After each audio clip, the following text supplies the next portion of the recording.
Au commencement, il n'y avait que ténèbres et vide. Le silence régnait sur l'univers inexistant. Mais au cœur de ce néant, Dieu parla, que la lumière soit. Et la lumière jaillit, illuminant la vastitude infinie. Dieu, satisfait de cette première création, sépara la lumière des ténèbres, appelant la lumière jour et les ténèbres nuit. Ainsi commença le premier jour. Chaque jour suivant, Dieu ajouta à sa création. Il sépara les eaux des cieux, forma la terre sèche, fit germer des plantes et des arbres qui portaient des fruits.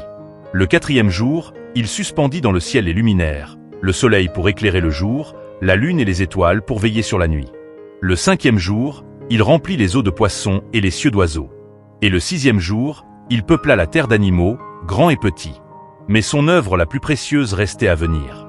À son image, Dieu créa l'homme, formant Adam à partir de la poussière du sol et insufflant dans ses narines un souffle de vie.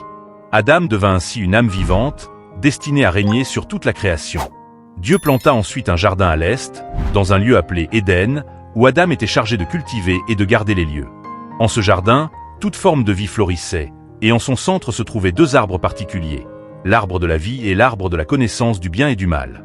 Cependant, voyant qu'il n'était pas bon que l'homme soit seul, Dieu fit tomber Adam dans un profond sommeil, prit une de ses côtes et forma la femme, qu'Adam appela Ève. Ensemble, ils vivaient en harmonie avec la nature, sans honte, libres de toute peur ou péché. Mais une ombre menaçante se profilait au cœur de ce paradis. Un jour, un serpent rusé s'approcha d'Ève. « Dieu a-t-il réellement dit que vous ne pouviez manger de tous les arbres du jardin ?» demanda-t-il, insinuant le doute dans son esprit. Ève répondit, « Nous pouvons manger du fruit des arbres du jardin, mais Dieu nous a ordonné de ne pas toucher à l'arbre de la connaissance du bien et du mal, sinon nous mourrons. » Le serpent, avec une astuce venimeuse, rétorqua, « Vous ne mourrez point. Dieu sait que le jour où vous en mangerez, vos yeux s'ouvriront, et vous serez comme des dieux, connaissant le bien et le mal. » Ève regarda l'arbre avec des yeux nouveaux. Le fruit semblait si bon, si désirable pour acquérir la sagesse. Elle en prit donc, en mangea, et en donna aussi à Adam, qui était à ses côtés. Leurs yeux s'ouvrirent alors, et ils réalisèrent qu'ils étaient nus. Pleins de honte, ils se couvrirent avec des feuilles de figuier. Peu après, ils entendirent la voix de Dieu se promenant dans le jardin à la brise du soir. Ils se cachèrent parmi les arbres. « Où es-tu » demanda Dieu à Adam. Tremblant, Adam répondit, « J'ai entendu ta voix dans le jardin, et j'ai eu peur parce que je suis nu, et je me suis caché. » Dieu, avec une voix emplie de tristesse, demanda, « Qui t'a appris que tu es nu ? As-tu mangé de l'arbre dont je t'avais défendu de manger ?» Adam tenta de se justifier en accusant Ève, tandis qu'Ève blâmait le serpent. Mais le verdict de Dieu était clair. Il maudit le serpent, déclarant qu'il ramperait sur le ventre et mangerait la poussière pour toujours. À Ève, il annonça que ses douleurs de l'enfantement seraient multipliées. Et à Adam, il dit que la terre serait maudite à cause de lui, et qu'il travaillerait durement pour en tirer sa subsistance, jusqu'au jour où il retournerait à la poussière dont il avait été tiré.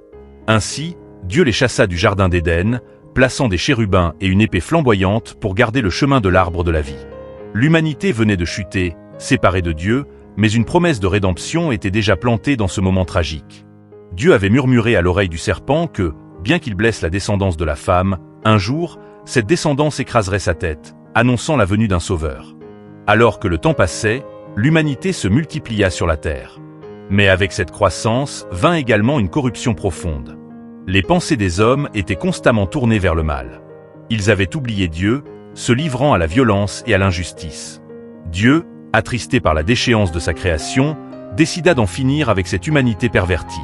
Mais au milieu de ce chaos, un homme trouva grâce aux yeux de Dieu, Noé. Noé était un homme juste et intègre parmi ses contemporains. Dieu lui apparut et dit, « La fin de toute chair est arrivée devant moi, car la terre est remplie de violence à cause d'eux. Je vais les détruire avec la terre. Fais-toi une arche de bois de goffé. » Dieu donna à Noé des instructions précises pour la construction de l'arche, sa longueur, sa largeur, et la manière de la calfeutrer pour qu'elle flotte sur les eaux qui allaient inonder la terre. Dieu ajouta, « Je vais faire venir le déluge sur la terre, pour détruire toute chair ayant souffle de vie sous le ciel. Mais avec toi, j'établirai mon alliance. Tu entreras dans l'arche, toi et ta famille, ainsi que 2 de chaque espèce d'animaux, mâles et femelles, pour les garder en vie. » Sans poser de questions, Noé obéit à tout ce que Dieu lui avait ordonné. Il passa de nombreuses années à construire l'arche, sous les regards moqueurs de ses voisins.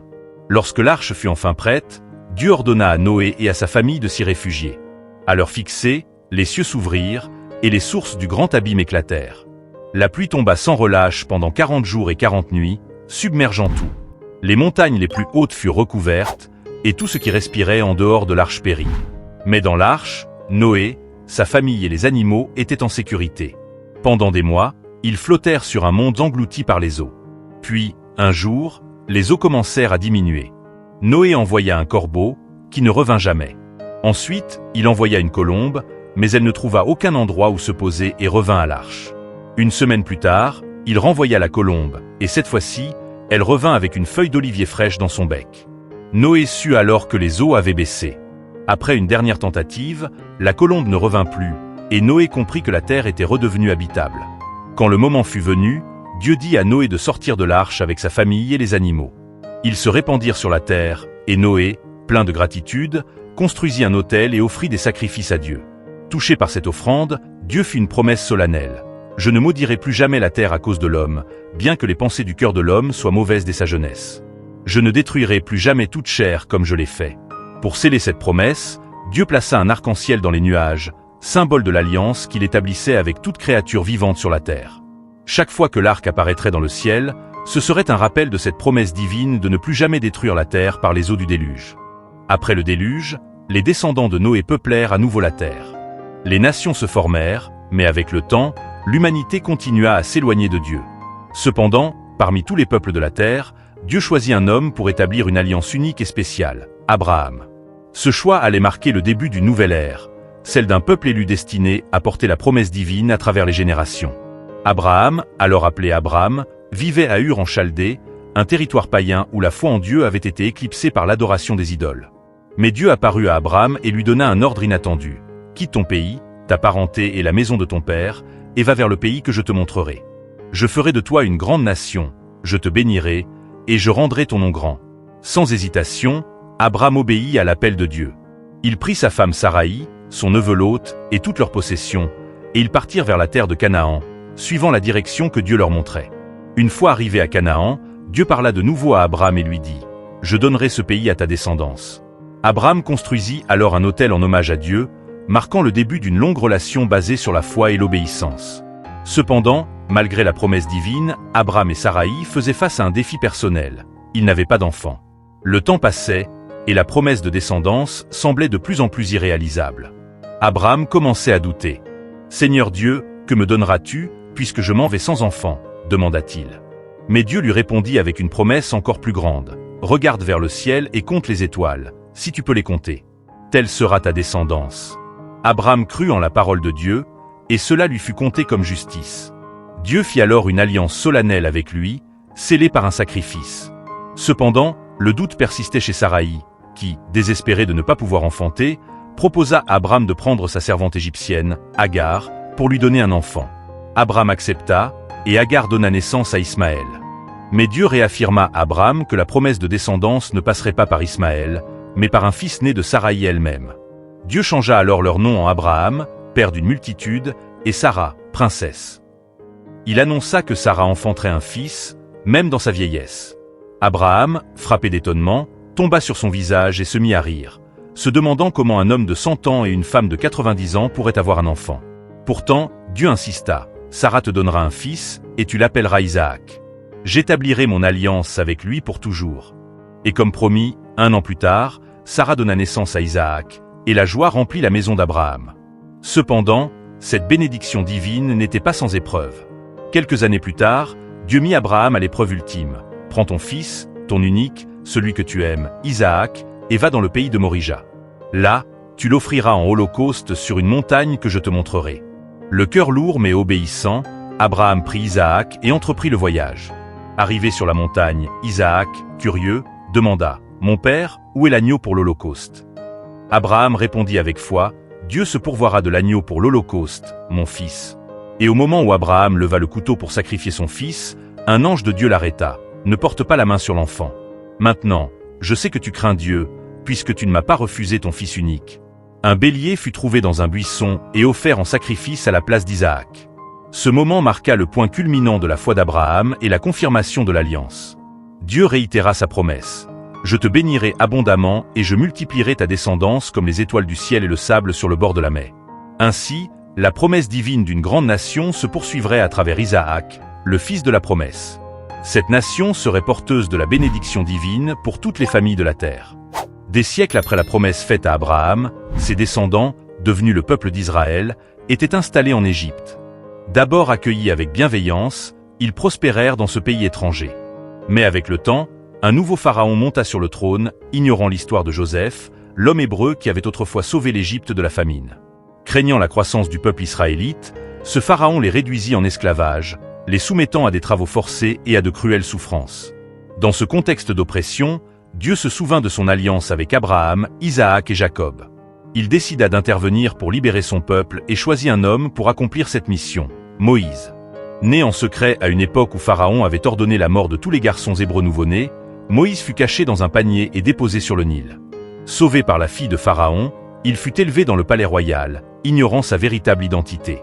Mais un jour, en voyant un Égyptien frapper un esclave hébreu, Moïse, empli de colère, tua l'Égyptien. Craignant pour sa vie, il s'enfuit dans le désert de Madian, où il devint berger et fonda une famille. Là, il aurait pu passer le reste de ses jours, mais Dieu avait un autre plan pour lui.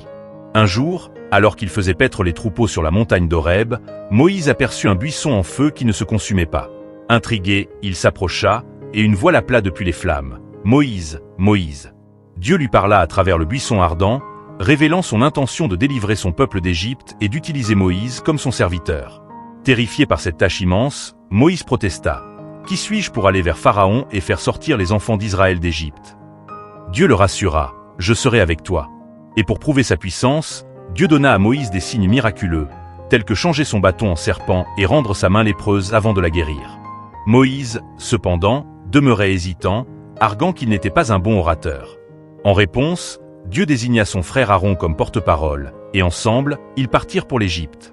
Moïse et Aaron se présentèrent devant Pharaon et lui transmirent le message de Dieu. « Ainsi parle l'Éternel, le Dieu d'Israël.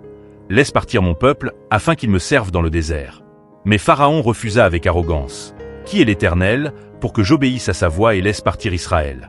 Je ne connais pas l'Éternel, et je ne laisserai point partir Israël. » En réponse à ce refus, Dieu envoya une série de 10 plaies dévastatrices sur l'Égypte. Chaque plaie s'attaquait à une facette de la vie égyptienne.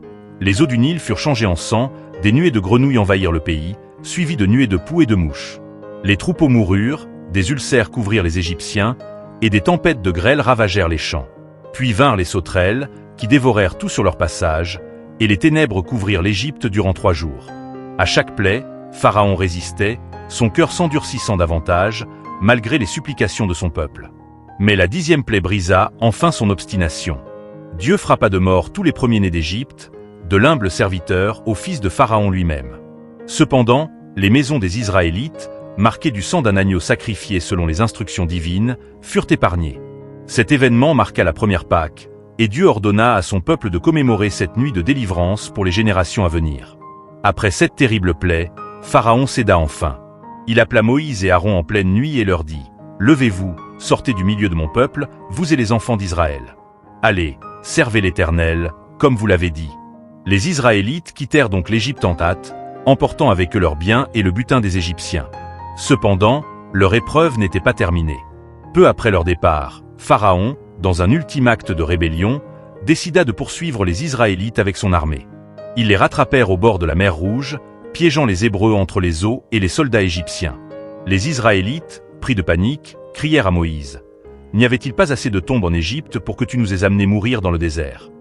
Moïse, plein de foi, leur répondit. « Ne craignez rien, tenez ferme, et voyez la délivrance que l'Éternel vous accordera aujourd'hui. » Sur l'ordre de Dieu, il étendit sa main sur la mer, et les eaux se divisèrent, formant un mur de chaque côté, permettant aux Israélites de traverser à pied sec.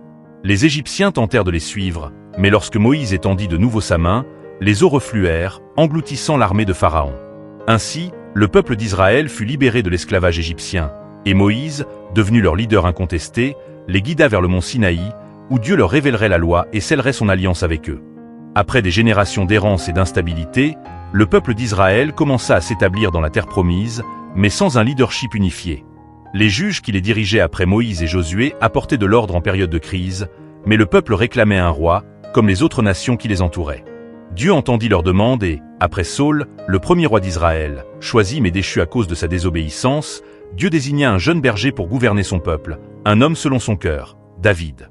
David, fils de Jessé, était le plus jeune de ses frères et passait ses journées à garder les troupeaux de sa famille dans les collines de Bethléem.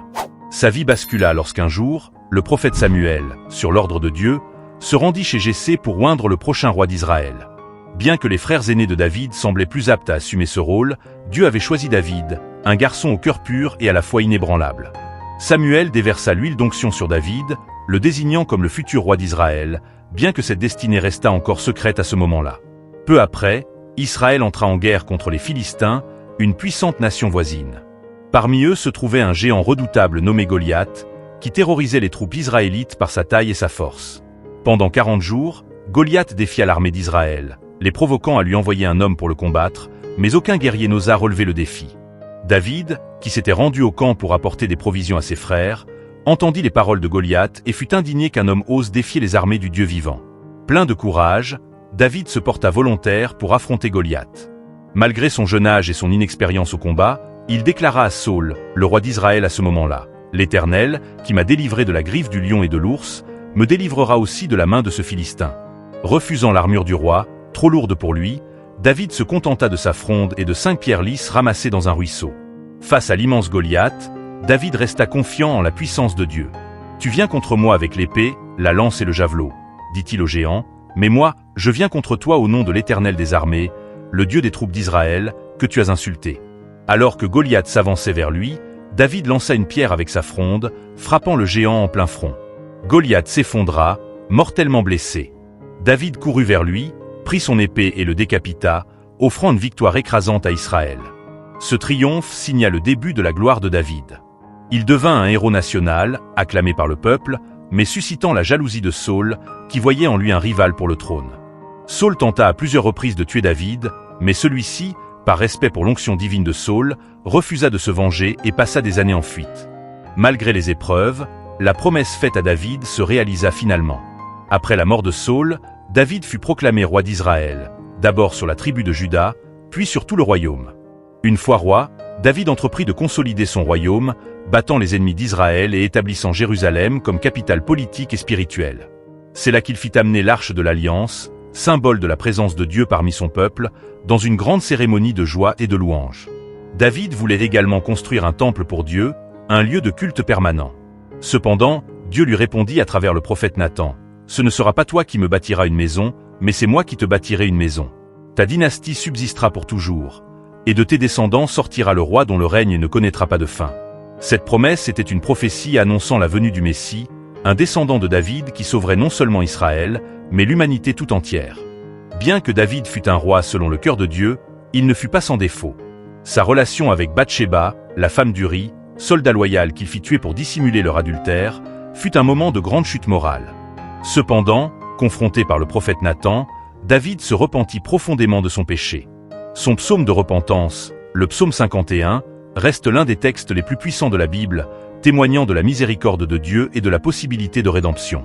Malgré ses échecs personnels, David continua à gouverner avec justice et fidélité envers Dieu. Il prépara la voie pour son fils Salomon, qui lui succéderait et réaliserait le rêve de son père en construisant le grand temple de Jérusalem.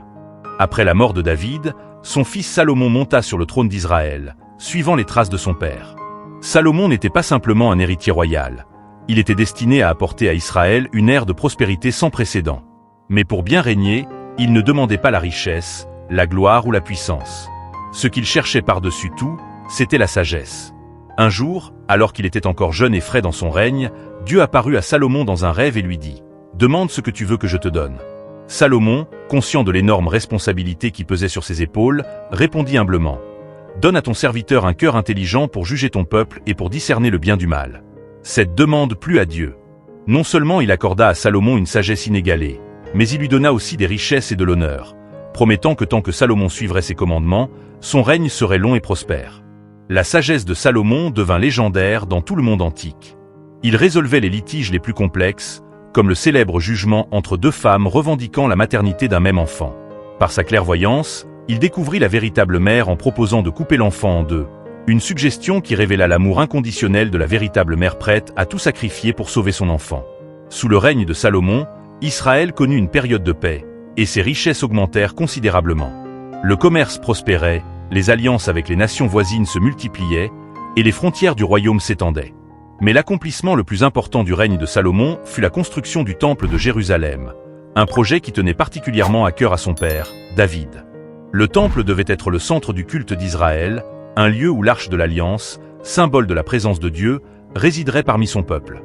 Salomon commença donc ce grand chantier avec l'aide d'artisans qualifiés venus de tout le royaume et même de l'étranger. Il fit appel au roi Hiram de Tyr, qui lui envoya du bois de cèdre du Liban et des ouvriers expérimentés. Pendant 7 ans, une armée d'ouvriers et d'artisans travailla d'arrache-pied pour ériger un édifice magnifique, orné d'or, d'argent et de pierres précieuses. Le jour de la dédicace du temple, Salomon présida une grande cérémonie. Devant une foule immense rassemblée à Jérusalem, l'arche de l'Alliance fut apportée dans le sanctuaire le plus saint du temple. Salomon se tourna vers Dieu et prononça une prière de dédicace pleine de dévotion. Il implora Dieu de toujours prêter l'oreille aux prières de son peuple et de pardonner leurs péchés lorsqu'il viendrait chercher sa face dans ce lieu sacré. À la fin de sa prière, un feu descendit du ciel et consuma les offrandes sur l'autel, et la gloire de Dieu remplit le temple, si bien que les prêtres ne pouvaient plus y entrer. Le peuple s'inclina alors profondément et adora Dieu, reconnaissant que le Seigneur avait accepté ce lieu comme sa demeure terrestre. C'était l'apogée de l'âge d'or d'Israël, un moment de prospérité spirituelle et matérielle. Mais, malgré toute sa sagesse et son dévouement initial, Salomon ne resta pas à l'abri des tentations qui accompagnent la puissance. Avec le temps, il contracta des mariages avec de nombreuses femmes étrangères, formant des alliances politiques avec des royaumes païens. Influencé par ses épouses, Salomon permit l'introduction de cultes étrangers en Israël, allant même jusqu'à construire des sanctuaires pour des dieux étrangers sur les collines autour de Jérusalem. Cet éloignement de Dieu, cette infidélité spirituelle, provoqua la colère divine. Dieu apparut à Salomon pour lui rappeler l'alliance faite avec son père David et l'avertir que son royaume serait divisé à cause de sa désobéissance. Cependant, par respect pour David, Dieu ne déchirait pas le royaume du vivant de Salomon, mais plutôt après sa mort. Le règne de Salomon, bien qu'il ait été le plus prospère d'Israël, se termina donc sous le signe de la division imminente. Le temple, symbole de la présence de Dieu au milieu de son peuple, resterait, mais le cœur de la nation était déjà en proie à la corruption spirituelle. Ce basculement, bien que temporairement masqué par la grandeur extérieure, ouvrait la voie à de nouvelles épreuves pour Israël. Après la mort de Salomon, le royaume d'Israël fut déchiré en deux, exactement comme Dieu l'avait prédit en raison de l'infidélité spirituelle du roi. Le royaume fut divisé entre Israël au nord, avec sa capitale à Samarie, et Juda au sud, dont la capitale demeurait Jérusalem. Cette séparation provoqua des siècles de conflits internes et affaiblit la nation dans son ensemble. C'est dans ce contexte troublé que les prophètes de Dieu commencèrent à jouer un rôle central, avertissant le peuple de son éloignement de l'alliance avec Dieu et appelant à la repentance. Les rois qui succédèrent à Salomon, en particulier dans le royaume d'Israël, s'enfoncèrent davantage dans l'idolâtrie, introduisant des cultes païens et conduisant le peuple à abandonner les lois de Dieu. Mais même à Juda, où régnait la lignée de David, l'infidélité spirituelle n'était pas rare. Dans ces temps d'apostasie, Dieu envoya ses prophètes pour dénoncer les injustices, prêcher la repentance et annoncer des jugements à venir. Le prophète Élie fut l'un des plus célèbres. Sous le règne du roi Achab et de la reine Jézabel, Israël avait plongé dans le culte de Baal, un dieu païen. Élie, avec une foi inébranlable en l'Éternel, se dressa contre ce roi impie et les faux prophètes de Baal. L'épisode le plus marquant de son ministère fut le duel sur le mont Carmel, où Élie défia les 450 prophètes de Baal pour prouver qui, de Baal ou de l'Éternel, était le véritable Dieu. Tandis que les prophètes de Baal passaient des heures à invoquer leur Dieu en vain, Élie pria simplement, et un feu céleste consuma son sacrifice, prouvant que l'Éternel était le seul vrai Dieu. Cependant, malgré cette démonstration spectaculaire, le cœur du peuple resta endurci. Avec le temps, d'autres prophètes se levèrent, tels qu'Ésaïe, Jérémie, Amos et Osée, chacun dénonçant non seulement l'idolâtrie, mais aussi les injustices sociales qui sévissaient en Israël et en Juda. Ésaïe, notamment, prédit avec des paroles poignantes l'arrivée d'un Messie, un serviteur souffrant qui porterait les péchés du peuple et apporterait une paix durable. Ces paroles annonçaient un futur rédempteur qui ramènerait non seulement Israël, mais aussi l'humanité tout entière, dans une relation rétablie avec Dieu. Malgré ces avertissements, les rois et le peuple continuèrent à se détourner de Dieu. Le jugement divin finit par tomber sous la forme de 2 invasions dévastatrices. Le royaume d'Israël fut le premier à tomber. En 722 avenue Jésus-Christ, les Assyriens envahirent et détruisirent Samarie, déportant une grande partie de la population et dispersant les tribus du nord, qui ne revinrent jamais. Le royaume de Juda, bien que témoin de la chute de son voisin du nord, ne se détourna pas de son péché. Le prophète Jérémie passa des années à avertir Juda de l'imminence de la destruction, implorant les rois et les prêtres de revenir à Dieu. Mais ces appels furent ignorés. Finalement, en 586 avenue, Jésus-Christ, Babylone, sous le roi Nabuchodonosor, envahit Jérusalem, détruisit le temple que Salomon avait construit et emmena en captivité le peuple de Juda. Ce fut un moment de désespoir et de deuil pour Israël. Le temple, symbole de la présence de Dieu parmi son peuple, était en ruine et les promesses divines semblaient brisées. Cependant, même au cœur de l'exil, Dieu ne cessa de parler à travers ses prophètes. Jérémie, bien qu'accusé de trahison et persécuté pour ses avertissements, continua à prophétiser un retour futur. Il annonça que l'exil durerait 70 ans, mais que Dieu ne délaisserait pas son peuple pour toujours. Le prophète Ézéchiel, emmené en captivité avec les exilés à Babylone, eut des visions étonnantes de la restauration future d'Israël et de la nouvelle alliance que Dieu établirait avec son peuple. Ézéchiel vit une vallée remplie d'ossements desséchés, représentant la nation d'Israël dans son état d'exil et de désespoir. Mais sous l'ordre de Dieu, il prophétisa sur ces os, et ils reprirent vie, se couvrant de chair et de peau, symbolisant la résurrection spirituelle d'Israël. Cette vision rappelait au peuple que, même dans la mort spirituelle, Dieu pouvait apporter la vie et la restauration. Les prophètes ne parlaient pas seulement de jugement, mais aussi d'espérance. Ésaïe et Jérémie prophétisèrent un nouvel exode, un retour du peuple dans leur terre promise, mais surtout, ils parlaient d'une alliance nouvelle et éternelle, écrite non plus sur des tables de pierre, mais sur les cœurs des hommes. Ils prédirent la venue d'un roi juste, descendant de David, qui instaurerait un règne de paix et de justice, un Messie. Ainsi, même dans les moments les plus sombres de l'histoire d'Israël, Dieu n'abandonna jamais son peuple. L'exil devint une période de purification, un temps où les prophètes rappelaient constamment aux Israélites qu'ils avaient été choisis non pour leur gloire personnelle, mais pour être un peuple saint, témoin du Dieu vivant pour toutes les nations. Des siècles après l'exil, alors que le peuple d'Israël attendait encore l'accomplissement des promesses messianiques faites par les prophètes, un événement sans précédent se produisit, la venue de Jésus-Christ.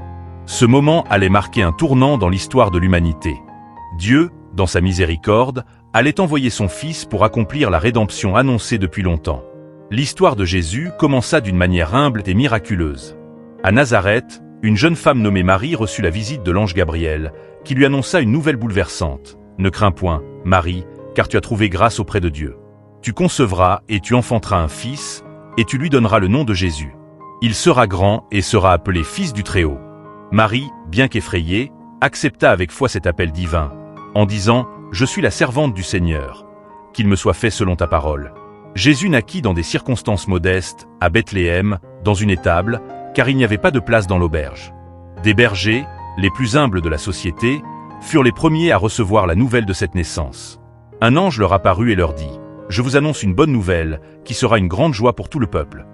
Aujourd'hui, dans la ville de David, il vous est né un sauveur, qui est le Christ, le Seigneur. » Les bergers se rendirent immédiatement à Bethléem pour voir l'enfant, qu'ils trouvèrent couché dans une mangeoire, comme l'ange l'avait dit. Peu après, des mages venus d'Orient, guidés par une étoile, arrivèrent à Jérusalem en demandant « Où est le roi des Juifs qui vient de naître ? Nous avons vu son étoile à l'Orient et sommes venus l'adorer. » Ces hommes, sages et puissants, apportèrent à Jésus des cadeaux de grande valeur, de l'or, de l'encens et de la myrrhe, symbole de sa royauté, de sa divinité et de son futur sacrifice. Cependant, la naissance de Jésus ne se fit pas sans opposition.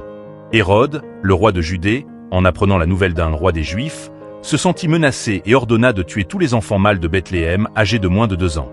Averti par un ange, Joseph, le père terrestre de Jésus, prit Marie et l'enfant et s'enfuit en Égypte, échappant ainsi à la colère d'Hérode. Jésus grandit à Nazareth, vivant une vie ordinaire pendant ses premières années. Mais à l'âge de 30 ans, son ministère commença véritablement après qu'il fut baptisé par Jean-Baptiste dans le Jourdain. Au moment où Jésus sortit de l'eau, le ciel s'ouvrit et l'Esprit Saint descendit sur lui sous la forme d'une colombe, tandis qu'une voix se fit entendre du ciel. « Celui-ci est mon Fils bien-aimé, en qui j'ai mis toute mon affection. » Ce fut le début de son ministère public. Jésus parcourut la Galilée, prêchant le royaume de Dieu et accomplissant des miracles qui témoignaient de sa divinité. Il guérit les malades, rendit la vue aux aveugles, ressuscita les morts et chassa les démons. Son enseignement, souvent délivré sous forme de paraboles, captiva les foules. Il prêcha la miséricorde, le pardon et l'amour, mais aussi le repentir. Il enseigna que le royaume de Dieu n'était pas seulement pour les puissants et les justes, mais pour les pauvres, les pécheurs et les marginaux.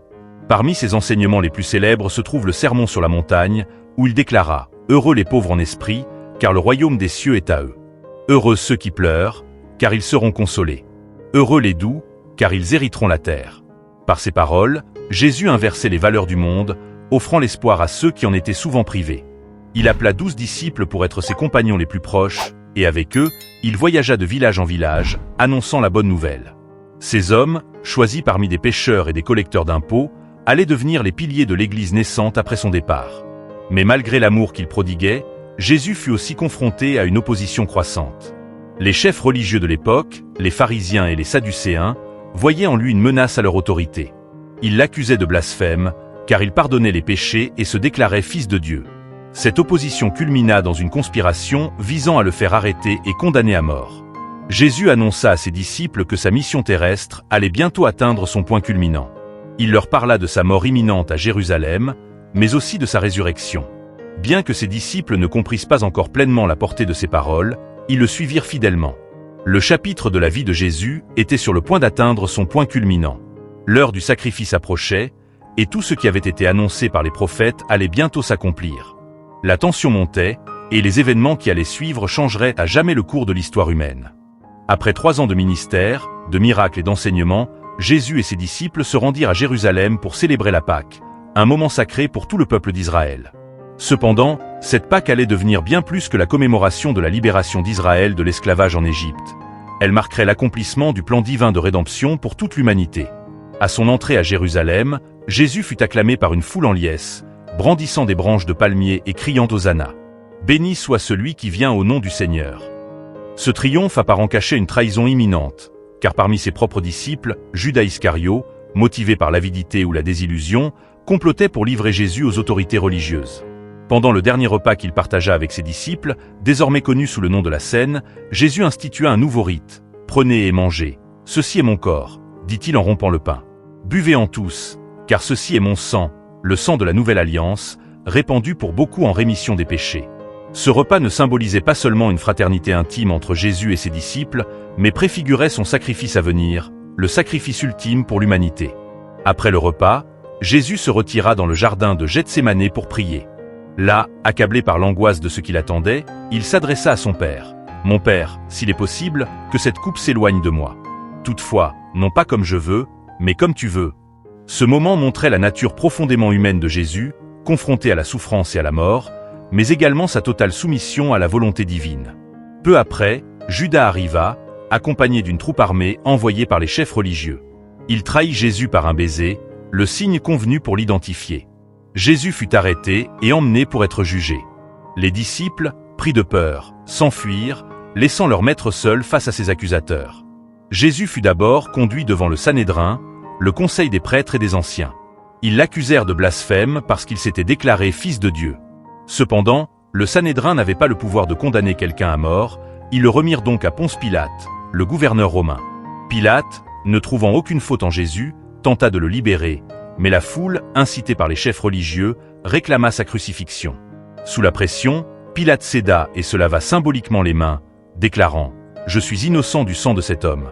Jésus fut donc condamné à la mort par crucifixion, le supplice le plus honteux et douloureux de l'Empire romain. Avant d'être cloué sur la croix, il fut battu, moqué, et une couronne d'épines fut posée sur sa tête. Les soldats se moquaient de lui, disant « Salut, roi des Juifs ». Puis ils l'emmenèrent au lieu appelé Golgotha, le lieu du crâne, pour l'exécuter. Sur la croix, Jésus endura une agonie inimaginable. À ses côtés, 2 criminels furent également crucifiés. L'un d'eux se moqua de Jésus, tandis que l'autre, reconnaissant son innocence, lui dit « Souviens-toi de moi quand tu viendras dans ton royaume. » Jésus lui répondit « Aujourd'hui, tu seras avec moi dans le paradis. » À la 6e heure, des ténèbres couvrirent toute la terre, un signe de la gravité de l'événement cosmique qui se déroulait. À la 9e heure, Jésus, dans un dernier souffle, s'écria « Mon Dieu, pourquoi m'as-tu abandonné ?» Puis, après avoir dit « Tout est accompli », il expira. Le voile du temple se déchira de haut en bas, symbolisant la fin de la séparation entre Dieu et l'humanité. Jésus fut descendu de la croix et enterré dans un tombeau neuf, offert par un homme riche nommé Joseph d'Arimathée. La pierre fut roulée devant l'entrée du tombeau, et des gardes furent placés à l'extérieur pour s'assurer que personne ne vienne voler son corps. Cependant, la mort ne pouvait retenir le Fils de Dieu. Le 3e jour, au matin, des femmes venues embaumer le corps trouvèrent le tombeau ouvert et vide. Un ange leur apparut et leur dit « Il n'est pas ici, car il est ressuscité, comme il l'avait dit. Venez, voyez le lieu où il était couché. La résurrection de Jésus était la preuve ultime de sa victoire sur la mort et le péché, accomplissant ainsi les promesses de Dieu. Peu de temps après, Jésus apparut à ses disciples, leur montrant ses mains et ses pieds marqués par les clous, et leur donnant l'ordre d'aller prêcher la bonne nouvelle du salut à toutes les nations. Allez donc, faites de toutes les nations des disciples, les baptisant au nom du Père, du Fils et du Saint-Esprit. Il leur promit également que l'Esprit Saint descendrait sur eux pour les guider dans cette mission. La résurrection de Jésus changea tout. Ce qui avait semblé être une défaite tragique se révéla être la plus grande victoire jamais remportée. La victoire de la vie sur la mort, du bien sur le mal, et de la grâce sur le péché. Après la résurrection de Jésus et son ascension au ciel, les apôtres, remplis de l'Esprit Saint, commencèrent à répandre son message dans le monde entier. Le christianisme naissant grandissait rapidement, mais ce n'était que le début d'un plan plus vaste et éternel. La promesse ultime de la Bible n'était pas seulement la rédemption à travers la mort et la résurrection de Jésus, mais aussi l'établissement d'un nouveau ciel et d'une nouvelle terre où Dieu vivrait avec son peuple pour l'éternité. La Bible se termine avec le livre de l'Apocalypse, une révélation donnée à l'apôtre Jean alors qu'il était exilé sur l'île de Patmos. Dans une série de visions spectaculaires et parfois terrifiantes, Jean entrevit la fin des temps, le jugement final et l'accomplissement ultime du plan divin. Le livre de l'Apocalypse est plein de symboles, de métaphores et de prophéties qui ont fasciné et parfois effrayé les lecteurs à travers les âges. Jean commence par une vision glorieuse de Jésus-Christ, qui marche au milieu de cette chandelier représentant les 7 églises. Le message aux églises est à la fois un avertissement et un encouragement, les appelant à rester fidèles malgré la persécution, car les épreuves à venir seraient grandes. La vision se poursuit avec l'ouverture des 7 sceaux par l'agneau de Dieu, symbole de Jésus. Chaque sceau dévoile une nouvelle calamité qui s'abat sur la terre. Guerre, famine, peste et catastrophes naturelles. Les 4 cavaliers de l'Apocalypse apparaissent, porteurs de mort et de destruction, tandis que les forces du mal semblent se déchaîner sur le monde. Mais au milieu de ces visions apocalyptiques, une promesse d'espoir persiste. J'en vois un immense rassemblement de personnes, issues de toutes nations, tribus et langues, vêtues de robes blanches et tenant des palmes dans leurs mains. Ce sont ceux qui ont traversé la grande tribulation et qui ont lavé leurs robes dans le sang de l'agneau. Ils sont sauvés et rendus purs, prêts à entrer dans la gloire éternelle. L'une des parties les plus impressionnantes de la vision de Jean est la bataille finale entre les forces du bien et du mal. Satan, symbolisé par le dragon, rassemble ses armées pour une confrontation ultime contre Dieu. Le mal est personnifié par la bête et le faux prophète, qui trompent les nations et persécutent les saints. Mais à la fin, Jésus-Christ revient en gloire, monté sur un cheval blanc, portant un nom que nul ne connaît sauf lui. Il est appelé fidèle et véritable, et de sa bouche sort une épée acérée avec laquelle il vainc ses ennemis. La bête, le faux prophète et Satan lui-même sont finalement jetés dans l'étang de feu, où ils sont condamnés pour l'éternité. Ce jugement marque la fin définitive du mal et le triomphe de la justice divine. Après ce jugement final, Jean voit la création d'un nouveau ciel et d'une nouvelle terre. La première terre, marquée par le péché et la souffrance, disparaît, et une nouvelle réalité éclatante de pureté et de paix apparaît. C'est la restauration ultime, le retour à l'état d'origine de la création, mais avec une gloire encore plus grande. La nouvelle Jérusalem, décrite comme une ville resplendissante de lumière, descend du ciel. Elle est ornée de pierres précieuses, de portes de perles et de rues d'or pur. Mais la beauté de cette cité céleste ne réside pas uniquement dans son apparence. Ce qui la rend vraiment glorieuse, c'est que Dieu y habite parmi son peuple. Voici le tabernacle de Dieu avec les hommes. Il habitera avec eux, et ils seront son peuple, et Dieu lui-même sera avec eux. Il n'y aura plus de mort, plus de deuil, ni de cris, ni de douleur, car les premières choses auront disparu. Dans cette nouvelle création, il n'y aura plus besoin de temple, car Dieu et l'agneau seront eux-mêmes le temple. La lumière divine éclairera tout, et les nations marcheront dans sa lumière. C'est une image d'harmonie et de paix éternelle, où le mal ne pourra plus jamais troubler la création. Jean clôt sa vision avec un avertissement, le temps est proche. Jésus déclare, « Voici, je viens bientôt, et ma rétribution est avec moi, pour rendre à chacun selon son œuvre. » Il invite chacun à venir à lui et à recevoir le don de la vie éternelle. Celui qui a soif, qu'il vienne. Celui qui veut, qu'il prenne de l'eau de la vie, gratuitement. Ainsi, la Bible se termine sur une note d'espoir et de triomphe. Ce qui a commencé par la création et la chute dans la Genèse, se termine par une nouvelle création parfaite dans l'Apocalypse. Le récit biblique, avec ses hauts et ses bas, ses moments de grâce et de jugement, trouve son aboutissement dans la victoire finale de Dieu sur le mal et l'établissement de son règne éternel.